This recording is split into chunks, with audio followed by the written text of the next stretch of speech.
Welcome to DataSense Demand Analytics Lite. Analyze supply and demand trends with ease. With DataSense Demand Analytics Lite, you can search projects and townships to focus on specific areas, track supply and demand trends to see market shifts, check demand price trends for smarter pricing decisions, understand demand diversity visitors to engage key demographics, see project ranking to spot top-performing projects. Let's give it a try with a condominium in Amber Park. Start by searching for the property in the filter and search bar.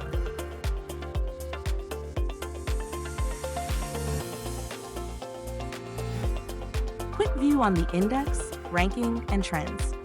In this segment, we'll break down the latest insights, helping you stay on top of emerging patterns and key rankings. You can get a quick view of demand percentile, median price, PSF, and size. You can also view a breakdown of property details by size or type.